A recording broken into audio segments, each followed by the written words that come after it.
This is Common Sense Radio. Straightforward and no excuses. All right. Come on now. This is the Steve Gruber Show. Call me crazy. Oh, yeah. What I said was perfectly right and spot on accurate. Boy's got a mouth like a cannon, always shooting it all. Stop. Yeah, stop. I mean, you're way off script. Got it in me. Gonna quit until it all comes out. Hey, boy! Been a long education. Yeah, you know, it's not cynical. It's common sense. Pay attention to me when I'm talking to you. I'm gonna rock the nation. Rock the nation. Genuine, accountable, and raw. Here is Steve Gruber. All right, and welcome to it, my friends. It's the Steve Gruber Show on a Thursday. The process begins today to replace John Boehner. The problem is it doesn't seem there's enough votes for any particular candidate at this point to win. Kevin McCarthy really stepped in it here in the last couple of days. In some way, saying something to the effect that the Benghazi committee has hurt and discredited Hillary Clinton, and then the left turning that into, well, the committee's only there to attack Hillary Clinton, which is simply not true. Her problems are bigger than that at any rate because of her email recklessness. So she's in big trouble there. Hillary Clinton, meanwhile, and so we'll keep an eye on what happens. Kevin McCarthy's still the leading candidate, but a long way from being the next Speaker of the House because, well, he just doesn't have the votes at this point. He just doesn't have the votes. Amid would-be speakers, Paul Ryan still says he won't do it. So we'll just keep an eye on that whole horse race to be the next speaker to replace outgoing Speaker John Boehner. Hillary Clinton, meanwhile, ratcheting up her attack on the nation's gun lobbyists. She's going after the guns again, my friends. You know, and this notion that here's the way it always comes out. When folks like myself point out the fairly obvious fact that the only thing that will pacify the left is the outright confiscation of all private ownership of guns. Oh, you're just a hick. You don't know what you're talking about. The left won't take your guns. We believe in the Second Amendment, but we don't want you to have this and this and this. We believe in the Second Amendment as long as we think we can get a couple of votes for you. The fact of the matter is they do want your guns. They want them all. But Hillary Clinton, ratcheting up her attack on the nation's gun lobbyists on Wednesday, said the National Rifle Association is as stubborn in its negotiating stance as the Iranians or the communists. Actually, I think the Iranians and communists were more stubborn and got a lot more out of the world than the NRA. Mrs. Clinton got at a question at a town hall-style campaign event for one who said Barack Obama seemed so sad and sounded so tired when discussing the shooting rampage at Umpqua Community College, where 9 people died. How will you keep from being sad and tired, the woman asked Mrs. Clinton. Here's what she had to say. Or not. You know, this is an issue that, you know, it rises up when we have another mass murder and then it recedes. But, you know, every single day in America, between 88 and 92 people are killed by guns. On the very day that we had the mass killing at the community college in Oregon, a 5-month-old baby strapped into her car seat was shot by a random bullet. We can't let this go on. When politicians say, well, stuff happens, that's a statement of resignation and fatalism that I just don't accept. We're better than that. And the majority of Americans and even the majority of gun owners believe we should have universal background checks, that we should close the gun show loophole, that we should close the big online... There is no such thing as a gun show loophole. I've told you that before. And by the way, more people die every day in this country from smoking, obesity, car accidents, falls, poisoning, and accidents than from guns, by far, by the way. The gun show loophole, this myth, Somehow that it allows anyone, even criminals, to wander into a gun show and buy guns. If you purchase, I've been over this before, but I'm going to go over this a little bit slower. If you purchase a firearm from a federal firearms license, regardless of the location of the transaction, a gun store, a gun show, the trunk of the gun dealer's car, it doesn't matter. Because his federal firearm license requires him or her to confirm that you are legally allowed to purchase the gun. That means running a background check and confirm that you have passed a background check by examining your state-issued concealed carry permit or your government-issued purchase permit. There are 0 exceptions to this federal requirement. Did you hear me? 0 exceptions. There is no gun show loophole. And the idea that nobody's demanding gun confiscation, yes, they are. TPM's John Marshall, an open liberal who writes... he's a blogger, and he's out there, pretty well known. He said just recently, in other words, yes, we really do want to take your guns. Maybe not all of them, but a whole lot of them, he wrote. Another myth, buying a gun is as easy as buying groceries. Really? I don't remember ever having to fill out Federal Form 4473 when buying a bag of onions. Do you? Ivy, do you remember that? No, she doesn't remember that. But Barack Obama said it's easier to buy a handgun and clips than it is to buy a fresh vegetable. Well, Mr. President, that's not true. And it's easy to say for a guy who has some of the finest firearms in the world spread out around him no matter where he goes, in public or in private. You don't want us to have guns, Mr. President? I get that. You have plenty. Here's another thing. Concealed carriers don't prevent mass shootings. The extremely liberal magazine Mother Jones asked the question in 2012, do armed civilians stop mass shooters? Actually, no, said Mother Jones, answering their own question. Well, the fact of the matter is they do. It just doesn't get much publicity. And when somebody stops a mass shooting and nobody gets killed, CNN isn't standing there on the scene going, look, nobody died here today. So therefore, there is no mass shooting. Here's a couple for you. A 62-year-old man with a gun in each hand fired at 4 people, including a 1-year-old boy, before a civilian with a concealed carry permit returned fire and wounded the shooter. He was later taken into custody by the police. Here's another one. Authorities say no charges will be filed against an Uber driver who shot and wounded a gunman who opened fire on a crowd of people in Logan Square over the weekend. Another, a driver had a concealed permit and acted in the defense of himself and others. Another, a group of people had been walking in front of the driver in Milwaukee Avenue before he stepped down and put an end to it. Another, a 63-year-old auto worker with a concealed weapons license shot a gunman who was robbing a Warren, Michigan bank. This happened just recently. You might remember that one. Fox 2 Detroit. Here's another myth. The Second Amendment only applies to muskets. Really? Here's one of my favorite, idiots, is Piers Morgan, who wrote that, Piers Morgan, the failed CNN host and British tabloid editor accused of hacking the celebrity voicemails in search of tabloid gossip, is a foremost advocate of the notion that the Second Amendment protects only the rights of Americans to carry muskets. The refusal of the Founding Fathers to precisely name the types of arms which citizens have a right to keep and bear was intentional. The same can be said of their refusal to constrain our right of free expression to quill pens and bulky printing presses. The Second Amendment protects our right to own handguns, just like the First Amendment protects our right to criticize the government using the Internet. Yeah, and the last myth, gun violence is skyrocketing. Actually, it's half of what it was when Bill Clinton was president. Half. Thursday on the Steve Gruber Show. Take notes. You'll need them later. Taking a closer look at the stories that affect you most with a big dose of common sense.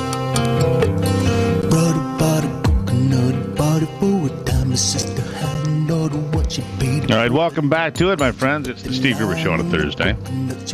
Appreciate your support. Brought to you in part by Consumers Mutual Insurance. Consumers Mutual is a different kind of insurance company. It's a co-op, which means you have a stake in things. You can find out more at consumersmutual.org. It's the company I selected for my family. Scientists are now growing human organs in the laboratory, which I find absolutely fascinating.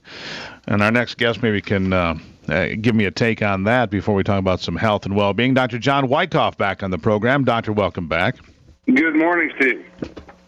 I was just reading here about doctors growing kidneys from stem cells in the laboratory. It astounds me every day, Doctor, the big steps that we take forward in technology and science and human well-being. It is incredible. Well, I think if we look back over the last 50 years, the advances that have been made in medicine really are outstanding. Most of them have been driven by research and funding done in this country, so we should be very proud of that. But yet there are a lot of disease states that we really aren't impacting people's lives, specifically with cancer and with metabolic syndrome, and understanding the role of our environment and our diet and how that really leads us into so many health-related issues. Well, clearly, and I was sitting there thinking while you were explaining that, you think about things like skin grafts that have become, routine, and open heart surgery and repairing, heart problems, and my mother had a mitral valve replaced in her heart, and how commonplace this has become, and the way we deal with things. But at the end of the day, we still have people that die of obesity and diabetes and smoking and all these things that are, that are preventable diseases because people either refuse or don't realize that if they made a few changes in their life, they wouldn't have to go through all this high-tech stuff, because low-tech is a good place to start, which simply put is prevention and preventative maintenance on the body. Well, I think that's it. It's really obtaining and maintaining health and doing it in a way that prevents you from having disease. Sometimes in medicine, we think of health as the absence of disease. Well, and that's really a pretty poor definition. We really should be thinking of health as feeling optimally well, having great energy and passion and feeling great about life. But so often we define being healthy, well, you don't have a disease. And that's really a less than optimal way to look at it. And here's the thing. With today's world out there, and there's been a big movement towards healthy living and healthy eating, for example. There are more choices out there. It might cost you a little bit more, and that's true, but you can live a healthy lifestyle. You can have a varied diet that has a lot more raw fruits and vegetables and things of that nature, which Ivy and I switched to here months ago now, and feel like $1 million, something that we talked to you about, in fact, at the time, and it's worked great. But you really can live a healthier lifestyle, I think, today than maybe at any time in human history. You have more choices out there, more opportunities. There's no doubt about it. There's much more information available to the consumer. There are many more choices. Even at your routine supermarkets and stores, you can make healthy choices. But there are two barriers. Not even so much cost, but oftentimes healthy food doesn't have the shelf life of unhealthy food or processed food. So what does that mean? For the busy mother or father, they have to go to the store maybe a couple times a week instead of every couple weeks. There's more planning. There's more preparation. The ease of preparing a meal may not be quite there. It's not as simple as pulling it out of the box and popping it into the microwave. You actually may have to sit down, chop up some fruit, chop up some vegetables, saute something. You actually cook a piece of meat and put together an actual meal. And I understand people have limitations. We're all busy.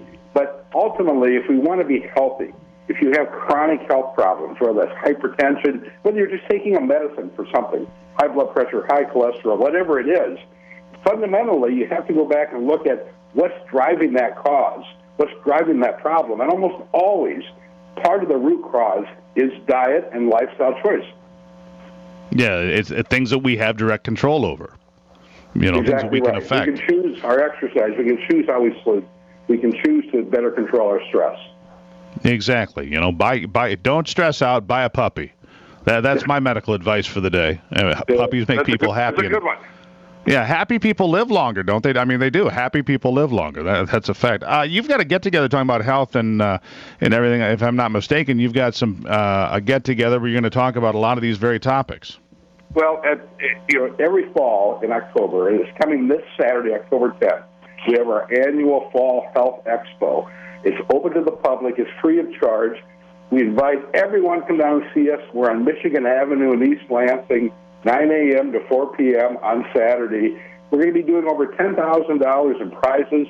We're going to be giving away a number of our new Verju laser body contouring packages. That's a great option, a great opportunity to get you kind of kick-started with changing your look and helping you get on a good program.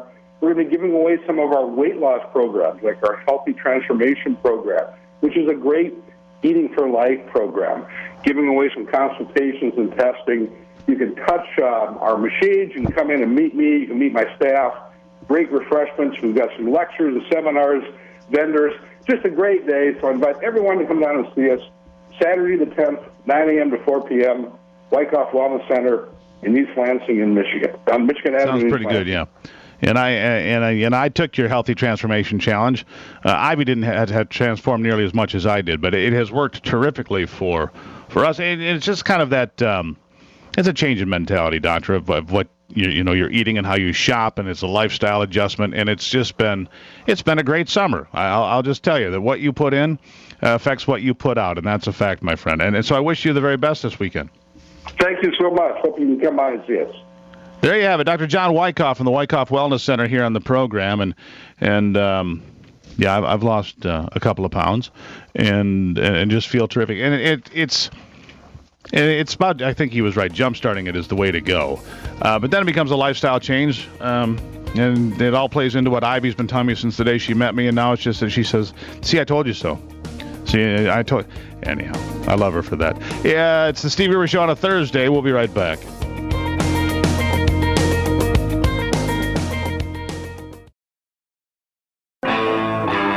Getting your day started with news from around the state and around the world. Common Sense Radio. This is the Steve Gruber Show. Walking in the park just the other day, baby. What do you think I saw? It's Thursday here on the program. Under legislation making its way through the Michigan legislature, a bill there would create a higher standard. Would create a higher standard for the forfeiture of assets. Civil asset forfeiture laws would change. The package, to me, is grounded in common sense, although I've taken some heat from my friends in law enforcement, so we're trying to make sure we have a balanced approach here when it comes to asset forfeiture, because it is an important tool to law enforcement, especially when it comes to the war on drugs. One of the places I hear it a lot is along the I-94 corridor between Chicago and Detroit, where if they pull over a car and the guy's got $50,000 in cash neatly hidden in his door, that they make this crazy assumption that he might be committing a crime. All right, that's fair. It's not illegal to have $50,000 in cash, but they can't hold that cash. The problem in the past has been that oftentimes assets would be forfeited without anybody ever being convicted. And I guess that's where I ran into a snag on the discussion. Joining me now is Jason Pye, the Director of Justice Reform at Freedom Works and a partner of Fix Forfeiture. Jason, welcome back to the program. Hey, Steve. Thanks for having me. I'm glad to have you here. All right, so tell me about these bills and why you believe it is so important going forward. Well, I mean, Michigan's laws, while better than most states, still require a very low standard of evidence to subject property to forfeiture. And one of the bills that's in front of the legislature, I think it was approved yesterday unanimously by the Senate, though it still needs to go back to the House for final approval before it goes to Governor Snyder, raises the standard of evidence from a preponderance, which is a 50% plus one likelihood that the claim is true, to what we call clear and convincing evidence, which is a much, much more substantial standard. And basically it just grounded in the principle that if you want to take somebody's stuff because you believe they're doing something wrong with it, you should be able to prove that the claim that you're stating is true based on a higher standard. And what you said, into this segment is absolutely true. I mean, most people who have their assets seized, it's not that they're never convicted of a crime. Most of them are never charged with a crime.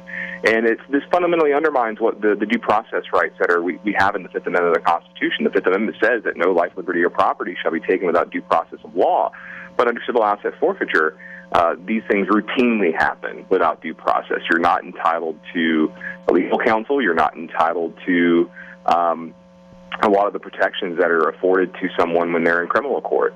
And you're left footing the bill, and when you fight the government to get your stuff back, and it leads to abuse, and there's a profit incentive, and that's often present in these states, including Michigan, where law enforcement receives a great sum of the money back. I think it's up to and most states it's up to at least 50%, and most of them even go a little bit higher, anywhere from 80 to 100%. So we're talking about. I guess one of the things, though, in deference to the police here and to law enforcement, one of the thing that I'm told, and I talk to folks that are involved with this sort of a confiscation from time to time, and they say oftentimes, okay, let's go back to the scenario with the guy with $50,000 in the door of his car. They confiscate the $50,000. They may not have the ability to charge him with a crime at that point because there are no drugs in the car, but clearly he's a mule. He's running drugs and money, but at that time he has no contraband with him, so he is set free. Oftentimes they don't even come back. You never see him again. So the $50,000, well, they could be dead. You lost Julio's money, and there it is. It's over. You can't run, drugs for the cartel and expect to live. Sorry, Steve. In a lot of cases, it's not $50,000 seized by police.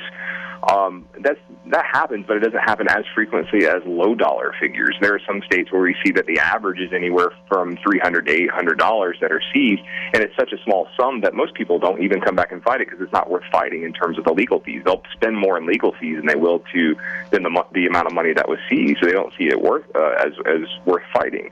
So that's part of the problem. But at the end of the day, I think in most cases, this bill does not require criminal convictions to subject property to forfeiture, but many states are moving in that direction. This state, what Michigan is doing, is still a step in the right direction, and something that we support, and we hope that over time lawmakers will continue to look at reasonable solutions to fix civil asset forfeiture and indeed end civil asset forfeiture. And I think law enforcement should get behind it, because in a time where there's a Michigan police union, the name of it escapes me at the moment.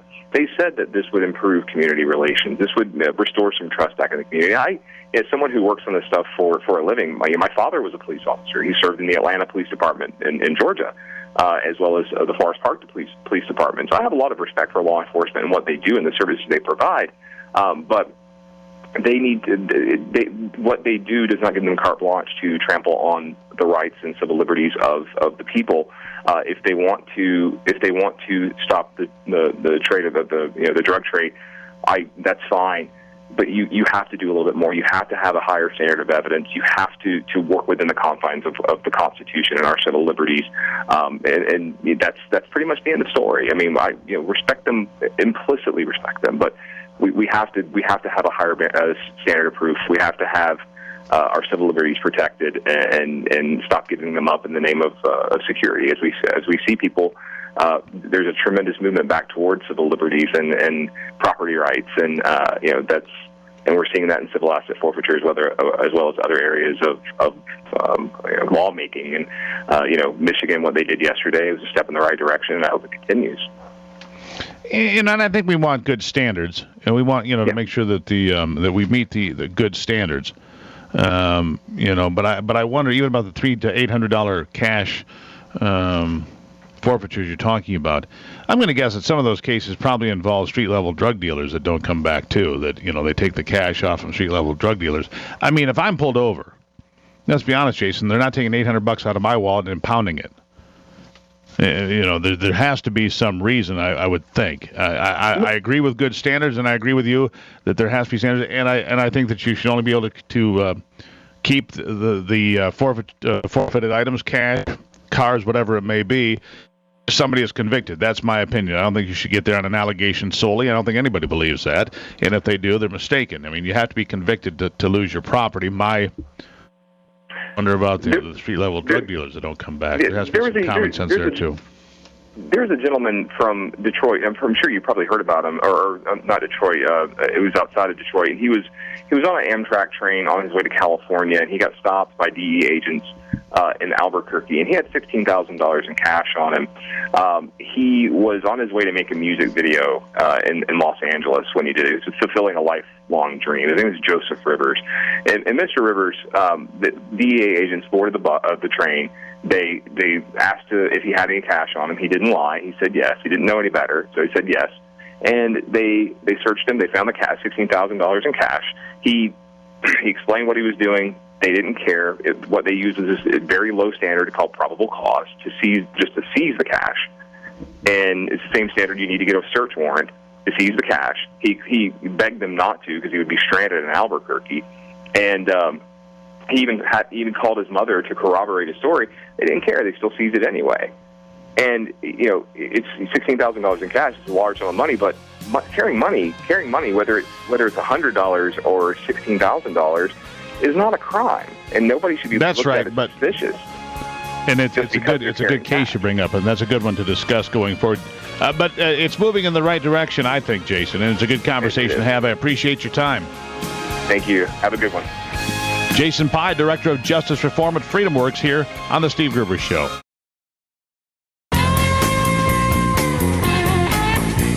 Keeping you in touch with Michigan and the world. I'm a space cowboy. Bet you were ready for that. I'm a space cowboy. 45 after the hour. Let's be honest. Most of us, at least I did. I mean, maybe I have, different fantasies and dreams, but I'm one of those kids that thought about, what it'd be like to step on the moon or travel in a spaceship, and fueled by, believe it or not, Hollywood, Star Trek, and Star Wars, and all those make-believe science fiction movies that took us so far, and now the new movie, The Martian, and now we learn that there's water on Mars, running water, salt water likely, but water on Mars.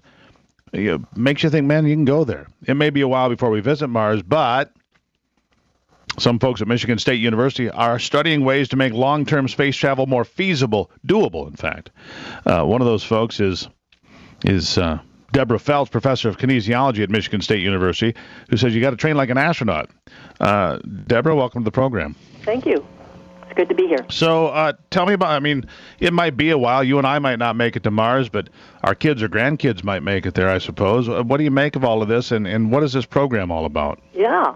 Well, NASA is moving forward on preparing to make a Mars mission. Whether it happens or not, you still have to be prepared and probably prepare a couple decades in advance. And what they know is that in a deep space mission and with microgravity, you lose bone, muscle mass, and cardiovascular function because you don't need it. And unless you are exercising at a pretty high intense level, then you'll lose that. So even if you make it to Mars, you won't really have much of a capacity to function. If you make it back, you really won't. So we need to. So it really is a use it or lose it scenario. It is definitely a use it or lose it scenario. Yes, for sure. Yeah, because once you get to Mars, you want to be able to, check the place out. You don't want to have to sit in the space capsule and, watch everybody else go have fun. Come on now. That's right. Yeah, you have work to do once you get up there. Yeah. So, okay, you must be one of those folks then that considers the feasibility of what it would be like to travel to such a place, how long it would take, what would be required once human beings arrived at the surface of the red planet, a lot of things. But this is just one component of a much bigger picture, correct? Oh, yes, one small component of a much bigger picture. Yes, for sure. There are many scientists who are involved in doing lots of things to try to make this happen. Those who are studying radiation. I'm studying just a very small piece of this, the motivation aspect to keep people exercising when, just like the rest of us, it becomes boring, you might be fatigued, and so on. But what can keep you doing this? Well, okay, so, there's a question for the ages. How do you motivate people to do anything they don't really want to do, whether it's go to work every day or get up and exercise or eat right or whatever it may be? It's not unique to Earth. It's not unique to Mars. How do you do that? Yeah, that's right. Well, you make it fun. You try to make it more fun. You try to include other people, but on these spaceships, you can't have a group exercise program going on because there just isn't enough space. And every piece of equipment weighs something, so you need to have as little equipment as possible. But we are trying to use a group dynamics approach, a theoretically based approach to this. And I can't give away everything. We were still in the process of recruiting participants and having them be a part of this program. But having, some way of having other people involved, virtual trainers that can help encourage you to move along, to go at a higher pace and higher. Get off your duff. Yep. Those kinds of things are all going to be a part of this. But the things you're learning, obviously, and we're on the line today with Deborah Feltz, professor of kinesiology at Michigan State University, talking about what it's going to take to have people arrive at Mars and in other places and destinations in space in healthy condition. But the things you're learning here about motivation and encouraging and getting people to get involved is strikingly similar to what we face here as a challenge. So are you going to be able to share some of the things you learn and some of the triggers, if you will, for motivating people to stay healthy that you can apply to the rest of us? Absolutely. In fact, in all of the grant proposals, researchers have to have a section that's called Earth-based applications. So they have to demonstrate that there is an application here for people who are staying on this earth and not venturing out off of it. And there certainly will be things that we learn that can be applied to all of us in terms of motivation to exercise. Yeah, it's probably more important today than it's ever been because of sedentary lifestyles and electronics and food abundant at every street corner and every populated area has 4 fast food joints in every corner. So there's a lot of calories and a lot of couches, which creates problems in my estimation. Yes, there are. All right, Deborah. Well, I greatly appreciate it, and I appreciate you sharing your findings with us here. We'll check back with you from time to time. Professor Deborah Feltz, thank you so much. Thank you, Steve. There you have it. Deborah Feltz, everybody. Professor of kinesiology. Too many couches, too many calories, too many people sitting around not doing anything. So get up off it. If you're thinking about it today, go make it happen. Make it happen. We went to the gym yesterday, didn't we? Yeah, we went to the gym yesterday. I forget, senior moment there. I apologize for that. But we do go from time to time, and it's good for us. Plus, we have a fairly active lifestyle to begin with, and it works for us. And there it is. All right, so the phone number here, if you'd like to get involved with the conversation, is 888-900-9966. It's the Steve Gruber Show on a Thursday. You can also check it out at stevegruber.com, where you can find podcasts powered by Podbean, a listen live button, and a place to drop your comments, all at stevegruber.com. We'll be right back.